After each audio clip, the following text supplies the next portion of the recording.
At 04:17 a.m. on January 22, 1944, on a fog-soaked stretch of the Anzio beachhead in Italy, Private First Class Samuel Sam Halloway was already awake inside a makeshift field kitchen built from corrugated scrap metal and sandbags packed so high he could barely see the sky. The first artillery shell of the morning landed less than 200 yards from his position, shaking flour off the rafters and making every pot clatter like nervous teeth. Sam didn't flinch. He'd been through this routine for weeks, feeding men while the Luftwaffe circled above, while German 88s probed the coastline, while the front shifted so frequently that the kitchen sometimes served breakfast to soldiers who wouldn't live to see lunch. That was the life of the 45th Infantry Division's cook, who somehow became the quiet architect of a battlefield innovation no one expected to come from a man wearing an apron instead of stripes. Sam was from Wichita, Kansas, a farm kid who joined the Army, not because he wanted glory, but because he believed he owed something to the world after Pearl Harbor. His mechanical skill wasn't listed anywhere. Officially, he was just a cook. Unofficially, he could fix almost anything he touched. Tractors, fuel pumps, busted radios, and the temperamental gasoline field stoves that were supposed to keep thousands of men fed under impossible conditions. The brass didn't know or care about that. To them, he was the guy stirring pots. But to the men of the 179th Regiment, he was the reason they got something hot inside their stomachs before marching into hell again. The Anzio beachhead was a death trap disguised as an operation. The terrain was flat, exposed, and unforgiving. German artillery had perfect range, snipers watched every approach route, and supply lines were choked by mud, smoke, and chaos. Even the Navy offshore couldn't fully protect the landing area from the constant barrage. Under those conditions, the field kitchens, normally mobile, normally positioned far behind the lines, had to be pushed dangerously forward because the men were burning calories faster than supplies could reach them. And when hungry soldiers fought, they died faster.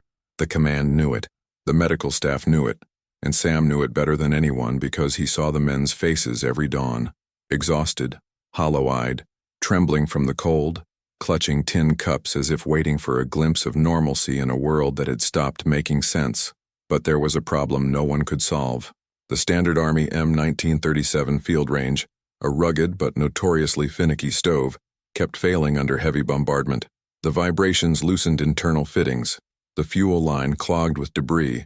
Wind gusts, especially the icy drafts that swept in from the sea, snuffed out the flame every time a shell landed too close. When the flame died, the pressure system backed up, and if the cook tried to relight it too fast, the stove could explode. 3 kitchens had already gone up in fireballs during the first month of the Anzio campaign. 2 cooks died instantly. Another, Private Dale Jensen, suffered burns so severe he never returned to duty. The official report cited operator error. Sam read those reports and felt sick. He had known Dale.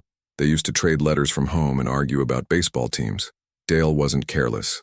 Dale was following the manual, and the manual wasn't built for Anzio. Still, headquarters insisted that the equipment was not at fault. The manuals were perfect. The field conditions were the problem. It was easier to blame the man than the machine, easier to write off the incidents as exceptions rather than symptoms. But Sam had seen enough. Every morning, before lighting the stove, he ran his hand along the frame to feel which parts were loosening. He listened to the tone of the burner to know if the pressure was failing again. He kept a wrench in his pocket like other men kept letters. And every morning he watched the wind crawl under the metal skirt of the stove and threaten to kill the flame that kept his entire unit alive. The real breaking point came on a night Sam barely talked about afterward. It happened during a moonless stretch when the Germans increased their artillery harassment. A barrage landed in the marshland to the north, and a shockwave hit the kitchen so violently it knocked over an entire table of supplies. Sam watched in terror as the stove sputtered, coughed twice, and died. He scrambled to the controls, desperately trying to vent the line before pressure built up, but another shell hit closer and a blast of cold air punched straight through the cooking area. The metal rattled. The pressure gauge climbed. For a half-second, Sam saw his future. Flames swallowing the kitchen, the bags of flour igniting, men running toward him, screaming. He managed to vent the line at the last possible moment, his hands shaking so hard afterward he dropped the wrench. That night, one of the infantry squads returned from patrol with 3 frostbitten men and a lieutenant who hadn't eaten in 20 hours. Sam served them something barely warm, the best he could do without an operational stove, but the lieutenant collapsed anyway. The medic said what Sam already knew. They needed calories. Real ones. Sam watched the men being carried away on stretchers and felt an anger that grew like fire behind his ribs. The stove wasn't just temperamental. It was dangerous. It was unpredictable. It was costing lives. And no one in the chain of command cared enough to fix it, but Sam cared. He cared because some of those men looked like the boys he grew up with. He cared because his best friend in the unit, Sergeant Tom Keegan from Sacramento, the man who used to joke that after the war he was going to open a garage just to escape Army coffee, had been among the soldiers forced to eat cold rations on the nights the stove failed. Tom had been hit by shrapnel 2 weeks earlier because the patrol he was on moved slower than it should have. They were cold, tired, and underfed. Sam never forgave himself for serving them a meal that didn't warm them enough. He knew the stove had failed that night. He knew the manual didn't work. And he knew the big decisions weren't going to come from some officer sitting miles away. They would have to come from him. He spent the next 3 days studying the stove during every spare moment. He dismantled the burner assembly, inspected the fuel line, and tapped every joint to understand how the vibrations from artillery were traveling through the frame. He noticed something the engineers in Washington had overlooked. The air intake valve, positioned too low on the unit, created a negative suction when cold gusts hit the base. That meant the flame didn't just flicker, it inverted, spiraling backward for a fraction of a second. Under normal conditions, it would recover. Under Anzio conditions, with blasts of pressure and wind colliding every minute, the flame suffocated. The fix technically was simple: a redirect, a shield, direct. A way of manipulating airflow so the wind would bend around the intake instead of punching into it. But the regulation specifically forbade unauthorized modifications to the stove's structure. Violate that rule, and you risked court-martial. Violate it, and if anything went wrong, the blame fell completely on you. But Sam had reached a point where regulations no longer mattered. He couldn't watch one more man shiver over a cold tin cup because a manual written in an office didn't match the world burning in front of him. Just after 02:03 a.m. on January 26, 1944, Sam slipped out of his tent and crossed the shallow trench that separated the sleeping quarters from the battered field kitchen. The night was moonless again, the kind of darkness that swallowed sound and made every silhouette look like a threat. Artillery rumbled somewhere near Cisterna, distant enough to feel like a storm, but close enough to remind him that dawn was never promised. The air smelled of salt, diesel, and cold iron. Sam moved with the quiet certainty of a man who knew he was breaking Army regulations, but had long stopped caring about consequences. The stove sat there like a beast in chains, blackened, dented, trembling slightly from a wind that seeped through the sandbags. He knelt beside it, pulled out his wrench, and with one deep breath he committed himself to a decision that could end his career before sunrise. The M1937 field range had a simple anatomy, and Sam understood it better than most engineers assigned to the Quartermaster Corps. He removed the access panel, its screws stripped from months of overuse, and exposed the guts of the burner assembly. The low-positioned air intake valve, the heart of the problem, glinted faintly under the beam of his hooded flashlight. Every time cold wind blasted into it, the flame collapsed. Every time the flame collapsed, pressure built. And every time pressure built, another cook risked joining the list of men whose names were now carved in Sam's memory. He worked fast but carefully, unscrewing the intake chamber with hands so cold he had to warm his fingers between his palms every few minutes. He knew patrols rotated past this area. If anyone saw him removing parts, they'd assume sabotage.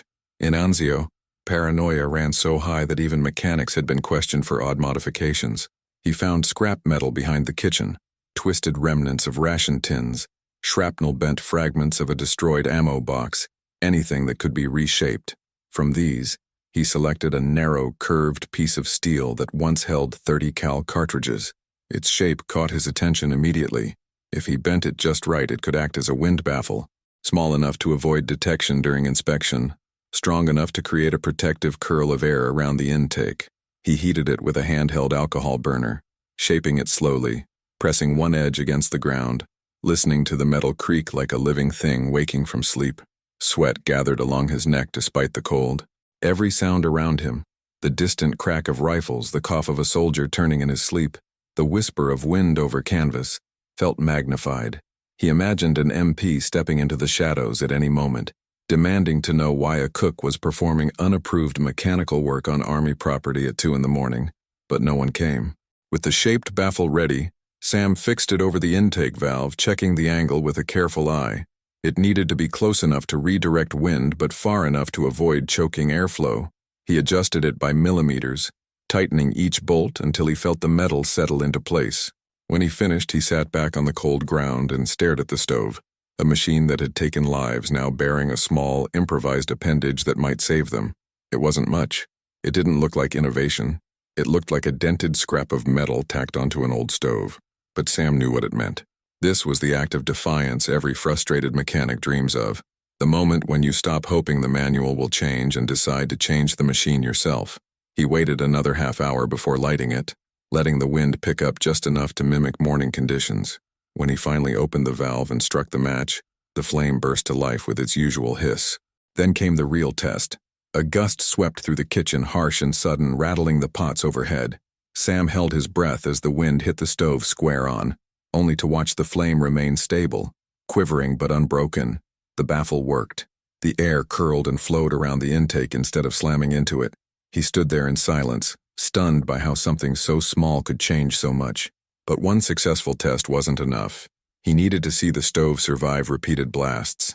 Over the next half hour, he artificially manipulated the airflow, opening flaps, shifting sandbags, recreating draft conditions, and each time, the flame held. For the first time since Anzio, the stove behaved like a partner instead of an adversary. Sam extinguished the flame, cleaned his tools, and restored the surrounding area to look untouched. He left no trace of the modification except the modification itself. Then he returned to his tent and lay awake until sunrise, staring at the shaking canvas and wondering whether he had just saved lives or signed his own disciplinary fate. The next morning began like every other, a line of exhausted infantrymen forming at the kitchen, their helmets still damp from night patrols. Sam ignited the stove with steady hands. When the first artillery impact of the morning landed close enough to make the ground tremble, he braced himself out of habit, but the flame didn't die. It didn't even flicker the way it used to. Sam felt a rush of relief so powerful he had to pretend he was wiping sweat from his brow to hide his shaking. The men received hot oatmeal that stuck to their ribs, hot coffee that warmed their frozen fingers. No one noticed the difference, which was the point. Soldiers didn't think about stoves unless they failed, and this time it didn't fail. That afternoon, the regiment faced one of the worst bombardments since landing at Anzio. Shells fell so close that fragments peppered the field kitchen, piercing 2 sacks of flour and leaving white scars on the sandbags. Everyone expected the stove to give out, but hour after hour it kept burning. Sam worked through the barrages, jaw clenched, eyes fixed on the flame more than the food, waiting for even a moment of weakness. It never came. By dusk, he knew the modification wasn't just functional, it was transformative. The rumor spread quietly at first. A pair of cooks from the 157th Regiment noticed that Sam's kitchen still served hot meals during shelling that had shut down theirs. One of them, Corporal Henry Ortiz, approached Sam under the pretense of asking for extra coffee. In truth, he wanted to see the stove up close. He examined the intake area with the eyes of a man who had spent months blaming himself for failures he could never prevent. When he spotted the newly curved shield, his expression tightened, not with suspicion, but recognition.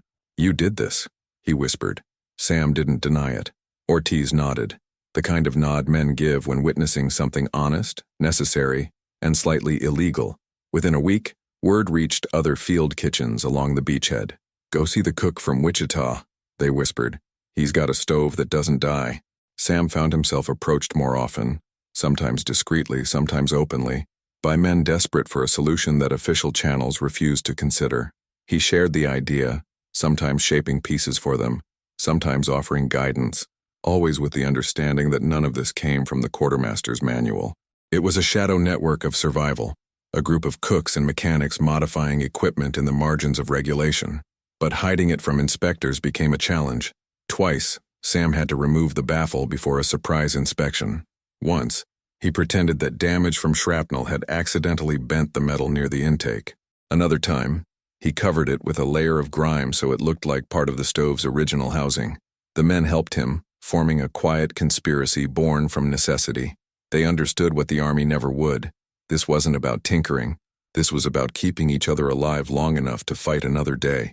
As February approached, the enemy began to notice something odd. Reconnaissance pilots reported seeing American troops receiving hot food far closer to the front than expected. German commanders couldn't understand how U.S. kitchens were operating under constant bombardment.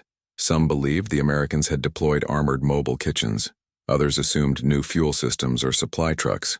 No one, not even the Americans themselves, realized that the secret was a curved scrap of metal, shaped in the dark by a farm boy from Kansas, who refused to accept that men should die hungry because of a flaw in a stove. But the real test, the moment that would prove just how much Sam's small rebellion mattered, was yet to come, waiting on a morning when everything would go wrong except the thing that mattered most. At 05:56 a.m. on February 11, 1944, the test none of them had planned for arrived without warning.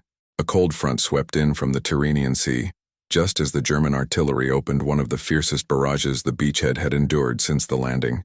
The ground shook with a violence that felt almost personal, as if every shell sought out the thin line of Americans trying to hold a patch of mud and marsh against an enemy that still believed it could push them into the sea. The horizon flashed in violent pulses and a thick haze of smoke rolled across the camp like a living thing. Men ran. Shouts echoed. Someone screamed for a medic. And through all of it, the small field kitchen, Sam's kingdom of pots, fuel cans, and battered metal, stood trembling as the first impacts landed closer and closer.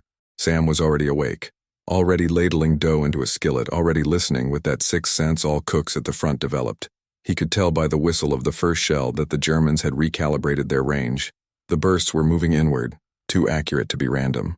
As the shock wave from the next explosion slammed against the kitchen, Sam instinctively checked the stove. Flames danced steady, unfazed by the chaos outside. He exhaled slowly. The baffle held. But this morning was different, not because of the shells, but because of who was depending on him. A new company had arrived late in the night, fresh from patrol, soaked to the bone and half frozen. Among them was a young private named Alan Whitworth, barely 19, blonde hair plastered to his forehead with the kind of exhaustion no amount of sleep could cure. Whitworth had lost a close friend during a failed night reconnaissance 2 days earlier. Frank Red Carpelli, a kid from Pittsburgh who used to stop by the kitchen asking if Sam knew how to make pancakes the way his mother did. Sam remembered him well. Carpelli had a crooked grin and a habit of tapping on any metal surface he passed, always claiming he could hear if something was wrong with it. When news came that Carpelli had died in an ambush, Sam felt that familiar anger flare inside him again. And now, watching Whitworth shiver violently while clutching an empty mess tin, Sam knew today needed to go right. For the kid's sake. The bombardment intensified. One shell landed so close that mud splattered across the stove and Sam's apron.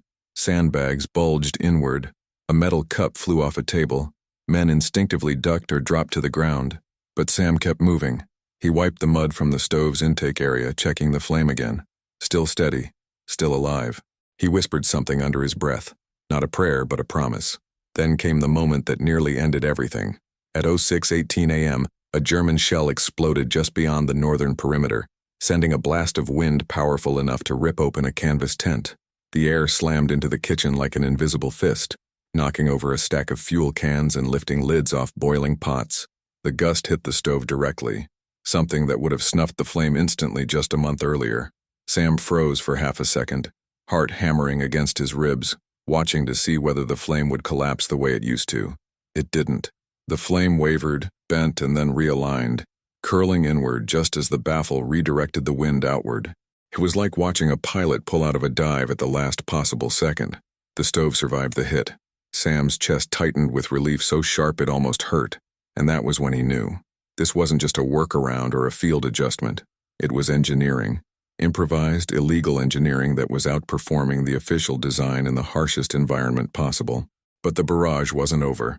Minutes later, a shell fragment punched through the thin metal roof above the kitchen, embedding itself in a wooden crate beside the stove.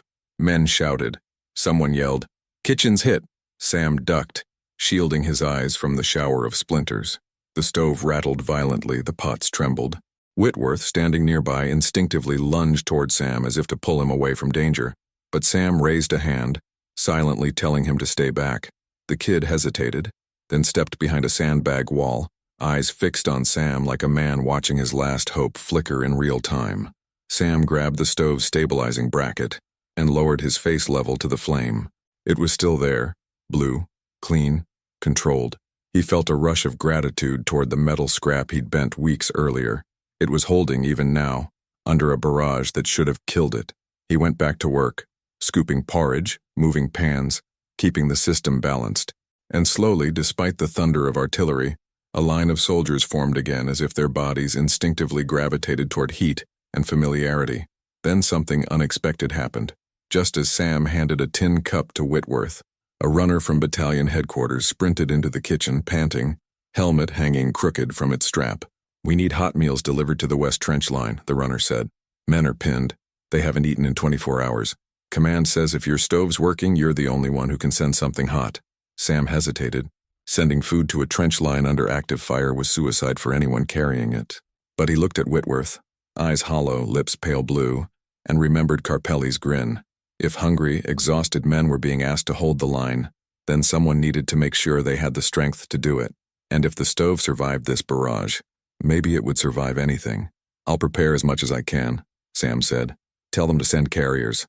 "Stove's really still running?" the runner asked, disbelief in his voice. Sam nodded once. The runner stared at the stove, as if trying to understand how something so ordinary could still be standing in a morning like this. Within minutes, Sam had assembled containers, reinforced tin carriers insulated with cloth sealed with wire. He ladled steaming porridge into each one, filled canteens with hot broth, and prepared enough portions for 2 platoons. The carriers arrived. 4 men from the regimental support team, shaking from cold but determined. Sam loaded them quickly, tightening every latch himself. "Move fast," he told the carriers, "and whatever you do, don't drop those. They're the difference between a man holding a rifle and a man collapsing." The carriers nodded and disappeared into smoke. Sam returned to his stove, already preparing the next batch. The bombardment slowed slightly, then intensified again. The day blurred into a rhythm of explosions, boiling water, running footsteps, shouted orders, and the steady heartbeat of a flame that refused to die. Hours later, near noon, the carriers returned with mud on their faces and exhaustion in their eyes. "They held the trench," one of them said. "Said the hot meals saved them. They wanted to know who pulled it off." Sam didn't respond. He didn't need to. The carriers left. Whitworth stayed. The young private stood beside him in the kitchen, watching as Sam stirred another pot. His voice, when it came, was quiet, shaky but sincere. "Red would have liked this," he said. "He always said you were the best part of this place." Sam didn't trust himself to answer. He simply nodded and handed Whitworth a fresh tin cup of broth. The kid took it with hands that had finally stopped trembling. Later, as the sun struggled through the smoke and the sky turned into a pale sheet of gray, men from nearby units drifted toward the kitchen, not for food, but to see the stove that had survived the worst bombardment since the landing. Some touched it. Some shook their heads. One whispered, "How the hell is this thing still burning?" No one knew. Not officially. But every cook, mechanic, and rifleman who'd been fed that morning understood that something had changed. They didn't know the details. They didn't know the rule that had been broken. They didn't know how close the stove had come to dying that morning. All they knew was that in the middle of a storm designed to break them, warmth had arrived. Steady, impossible, defiant. And deep down, Sam realized something too.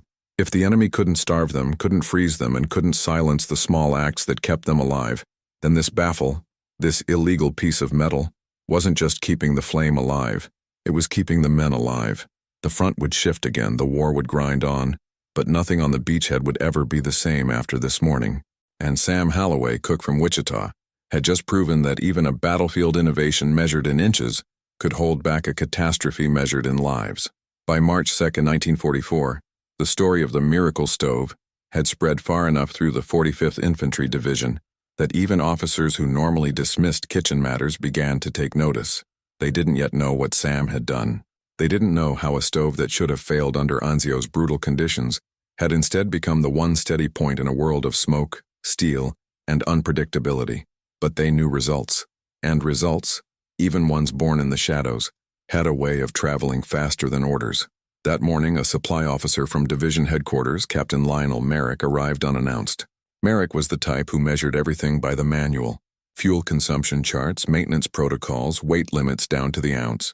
He was smart, respected, and completely unprepared for anything that didn't fit neatly into Army paperwork. He walked into the kitchen with a clipboard tucked under his arm, brows already furrowed at the smell of frying dough. as if food being cooked during wartime was itself a violation. "Private Holloway," Merrick said, his voice clipped. "I've received multiple reports of your range operating at capacities inconsistent with its design limitations." Sam kept stirring the large aluminum pot in front of him. "Sir, it's just doing its job. That's precisely what concerns me," Merrick muttered. He bent down, peered at the stove, scribbled notes, checked pressure gauges, measured flame height, and tested the stability brackets. Sam stood quietly, saying nothing. He knew better than to look nervous. Cooks who looked nervous around officers usually ended up on report. Then Merrick froze, his eyes locked on the intake baffle. The curved piece of metal, stained with soot, darkened by weeks of heat, was unmistakably not part of the original design.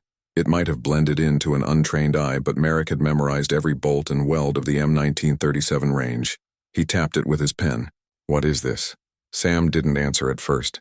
He simply watched Merrick's expression shift from curiosity to suspicion to something dangerously close to anger. "This is unauthorized modification of government equipment," Merrick said. "This is grounds for immediate disciplinary action and possible court-martial, depending on the extent of the alteration." Whitworth, cleaning dishes nearby, quietly set down a cup and stepped closer, like a guard dog ready to intervene. Sam finally spoke. "Sir, the stove wasn't surviving bombardments. The flame kept dying. Men were going hungry. I fixed the airflow." "You violated the manual," Merrick said sharply. "With respect, sir," Sam replied, keeping his voice steady. "The manual wasn't written for Anzio." There was a long silence.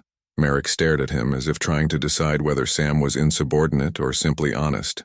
Then, without a word, the captain jotted several lines onto his clipboard, tore the page loose, folded it, and pocketed it. No hint of the document's contents remained.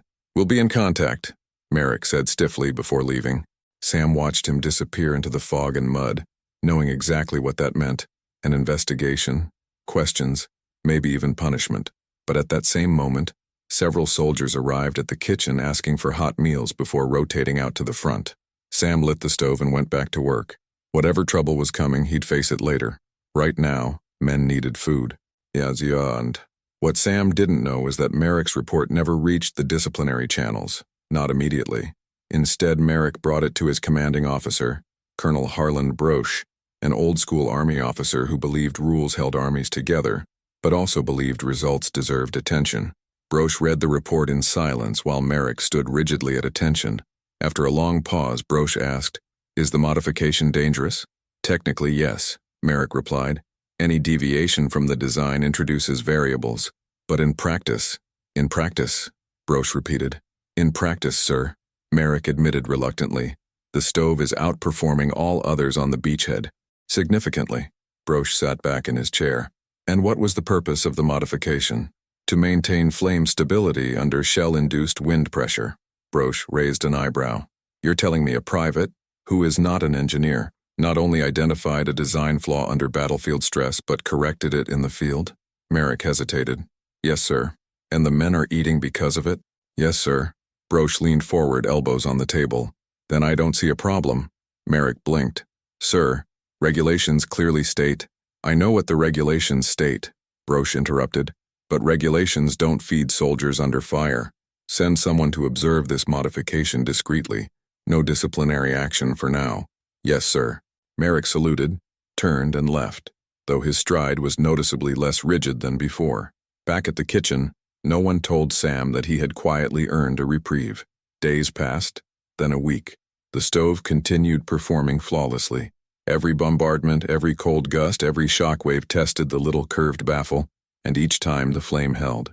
More cooks began visiting the kitchen, some from units Sam barely recognized. They came with plausible excuses, borrowing salt, requesting supplies, asking about cooking times, but each one eventually drifted toward the stove, pretending not to study it. One evening, a mechanic from the 3rd Infantry Division approached under the guise of checking fuel canisters. "You the one who made that?" he asked quietly, nodding at the baffle. Sam didn't lie. "Yeah," the mechanic whistled low. "We've been trying to keep our stoves going for weeks. You just solved a problem nobody higher up would listen to." "It's just a piece of metal," Sam said. The mechanic shook his head. "It's not the metal. It's someone actually doing something about it." Word continued spreading even faster after that. Cooks began shaping their own baffles using spare parts, helmet fragments or cut-up ration tins. Some designs were crude, others surprisingly refined. A few even tested airflow angles with strips of paper, mimicking Sam's original method of tracking gust trajectories. Inspectors arrived twice that month, and each time Sam and Whitworth worked like magicians, removing the baffle in seconds, smearing the intake with soot to hide clean metal edges, replacing hardware, then reinstalling everything afterward. It became a ritual of defiance, a small conspiracy fought with wrenches and scrap metal rather than bullets. Meanwhile, the enemy noticed something was wrong. Captured German documents later revealed that their officers believed the Americans had introduced a new type of ruggedized field stove. One report noted, "The enemy appears to maintain warm rations in forward areas even during high-intensity fire. This suggests improved logistical technology or alternate heating methods." Another report speculated that the Americans were using pressurized armored boilers hidden in supply shelters. They were, in a sense, correct, except the technology was a curved metal strip hammered into shape by a Kansas farm boy in the dark. By the end of March, the effects became visible in data. Meal delivery to the front increased by nearly 30%. Cases of hypothermia dropped noticeably. Patrol effectiveness improved, as warm food reduced fatigue. Even morale reports, usually dry and clinical, contained lines like, "Significant uplift noted after reliable distribution of hot meals." It wasn't dramatic, but it was real. And the officers who studied the numbers couldn't ignore them. Someone eventually traced the improvements not to supply increases or tactical shifts, but to the performance of forward kitchens, and all roads led back to Sam's. That was when Colonel Broche ordered a quiet review, not to punish Sam, but to understand what he had done. At 13:42, on April 4th, Sam found himself summoned to a small tent that served as a temporary meeting room. Inside sat Broche, Merrick, and two men in quartermaster uniforms. The air felt heavier than usual. "Private Holloway," Broche began, "you've been operating a modified M1937 range without authorization." Sam stood at attention. "Yes, sir. You understand that such modifications are prohibited." "Yes, sir. And yet you chose to proceed anyway." "Yes, sir." Broche studied him. "Why?" Sam's throat tightened. He thought of Carpelli, of Whitworth shivering, of Dale Jensen dying in a fireball caused by the faulty manual procedure. "Because men were starving, sir," he said finally. "And because the stove was killing cooks. I fixed what I could fix." The tent fell silent. Then one of the quartermaster engineers stepped forward and crouched beside the stove they had brought in for examination. He touched the baffle, tapped the metal, examined the airflow path. "This is correct," he said quietly. "This solves the problem we've been seeing in the field. We should have thought of it ourselves." Broche nodded once, satisfied. "Private Holloway," he said, "your actions violated regulations, but they saved lives, many of them. The Army cannot officially recognize your modification at this time, but neither will we punish you for it."